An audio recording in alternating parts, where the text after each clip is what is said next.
Hi friends, welcome to relax recipes. இன்றைக்கி நம்ம பார்க்க போகிறது ரொம்ப சிம்பிளான அதே சமயம் டெலிஷியஸான ஒரு ஸ்வீட் ரெசிபி.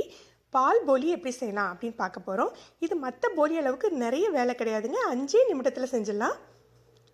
இதுக்கு ஒரு 200 கிராம் மைதா மாவு நான் எடுத்துருக்கிறேன். இது மைதா மாவில் தான் செய்யணும். விருப்பப்பட்டால் நீங்கள் ஆட்டா கலந்து செஞ்சுக்கலாம். ஒரு துளி அளவு உப்பு சேர்த்துக்கோங்க. அதில் அதை நல்லா கலந்து விட்டுட்டு ஒரு 2 டீஸ்பூன் சர்க்கரை சேர்த்துக்கோங்க. விருப்பம் இருந்தால் கூட ஒரு ஸ்பூன் சேர்த்துக்கலாம். ஆனால் உள்ளே வைக்க போகிற பூர்ணம் இனிப்பு தான், அதனால் 2 ஸ்பூனே போதுமானது. இதுக்கு ஒரு 200 மில்லி காய்ச்சி ஆற வச்ச பால் கலந்துக்கிறேன். இந்த பால் பத்தாது, மேற்கொண்டு கொஞ்சம் தண்ணி கலந்து நம்ம தோசை மாவோட தின்னாக கலந்து எடுத்துக்கணும்.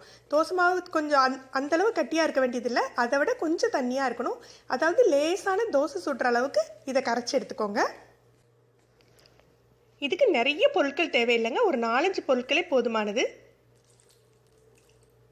இந்த மைதா மாவு போக பூர்ணம் செய்கிறதுக்கு நம்ம வெறும் தேங்காய், சர்க்கரை, கொஞ்சம் காஞ்ச திராட்சை மட்டும்தான் யூஸ் பண்ண போகிறோம். ரொம்ப எளிதான ரெசிபி. இப்போ மாவு தயாராகிடுச்சு, நம்ம பூர்ணம் தயாரிச்சிடலாம். நல்ல துருவின தேங்காய், ஃப்ரெஷ் தேங்காய் எடுத்துக்கோங்க. அதோட கொஞ்சம் காஞ்ச திராட்சை கலந்துக்கிறேன். உங்கள் குழந்தைங்களுக்கு நட்ஸ் பிடிக்குன்னா நீங்கள் நட்ஸ் சேர்த்துக்கலாம். நான் நட்ஸ் போட்டுக்கல. நட்ஸ் சேர்த்தா இன்னும் டேஸ்ட்டாக இருக்கும். இதில் 3 அல்லது 4 ஸ்பூன் சர்க்கரை, இனிப்புக்கு தகுந்தாப்பில் சர்க்கரை போட்டு கிளறிக்கோங்க. இந்த பூர்ணத்தை எப்போ கிளறணும்னா நம்ம சுட போகிற நேரத்தில் தான் கிளறணும். முன்னாலே செஞ்சு வச்சிங்கன்னா கொஞ்சம் தண்ணி விட்டுரும் அந்த தேங்காய்.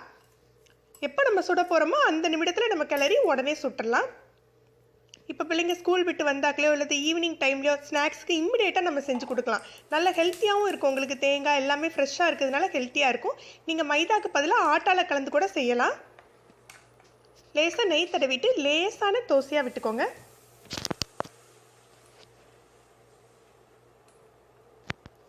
ஓரத்தில் லேசாக நெய் விட்டால் போதும்.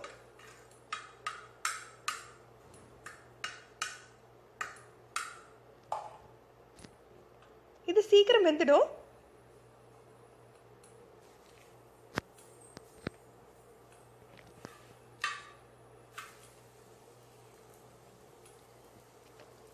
வெந்த உடனே ஒரு பக்கம் வெந்தாக்கில் திருப்பி போட்டுக்கலாம். இப்போ 2 பக்கமும் வெந்த பிறகு தான் நம்ம பூரணம் வைக்க போகிறோம்.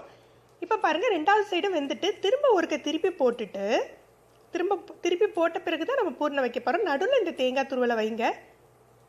தேங்காய், காஞ்ச திராட்சை, சர்க்கரை 3 வச்சுருக்கோம். விருப்பப்பட்டால் நீங்கள் ஏலக்காய் தூள், நட்ஸ் போட்டுக்கலாம். இப்படி மடக்கி விட்டுற வேண்டியதான். மடக்கி ஒரு அமுக்குனீங்கன்னா அதை ஒரு ப்ரெஸ் பண்ணி விட்டிங்கன்னா அப்படியே செட் ஆகிடும். உங்களுக்கு தேங்காய் மேலே செட் ஆகிடும். ஏன்னா சூடான பகுதி இல்லையா, அதனால் உடனே ஒட்டிக்கும். இந்த மாதிரி ப்ரெஸ் பண்ணால் போதும். ஒரு 10-20 செகண்ட் ப்ரெஸ் பண்ணிவிட்டு நீங்கள் எடுத்து வச்சிடலாம். ரொம்ப சிம்பிளாக முடிஞ்சிடுங்க. இதை எப்படி மடக்கிறதுன்னு நான் உங்களுக்கு இந்த வீடியோ முடிவில் காட்டித்தரேன். நீங்கள் வீடியோ முடிவில் பாருங்கள்.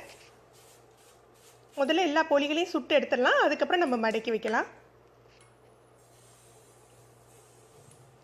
உங்களுக்கு இந்த ஒயிட் சர்க்கரைக்கு பதிலாக சீனி வைக்க வேண்டாம் அப்படின்னா நீங்கள் வெல்லம் கூட வச்சுக்கலாம். வெல்லம்னா நல்லா பொடிச்சு வைக்கணும். ஏன்னா இதில் ரொம்ப நேரம் நம்ம அடுப்பில் வைக்க போகிறதில்ல, அதனால் இலகாது. நல்ல பவுடர் பண்ணினா தான் உங்களுக்கு உள்ளே வைக்க முடியும். இதில் நான் ஏலக்காய் தூள்லாம் போடலை, ஏன்னா ஃப்ரெஷ் தேங்காவோட வாசம் ரொம்ப நல்லாயிருக்கும், அதனால் ஏலக்காய் தூள் போடலை. அந்த போலியை திருப்பி போட்ட பிறகு தான் நம்ம அதுக்கு நடுவில் பூரணம் வைக்கணும்.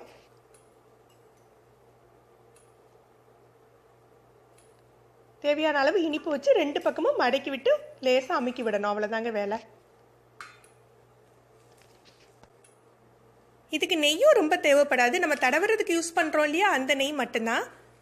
ரொம்ப ஃபாஸ்ட்டாக குக் ஆகிடும். அதனால் நம்ம சீக்கிரமாக எல்லா போலிகளையும் செஞ்சு முடிச்சிடலாம்.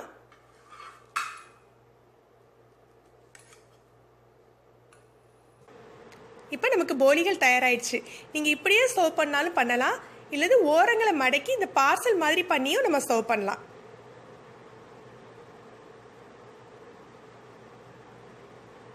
நம்ம சூடாக இருக்கையிலேயே மடக்கிறதுனால அது செட் ஆகிடும். பிள்ளைங்களுக்கும் கடிச்சு சாப்பிட்றதுக்கு வசதியாக இருக்கும். நீங்கள் இந்த மாதிரி மடக்கியும் சர்வ் பண்ணி பாருங்கள்.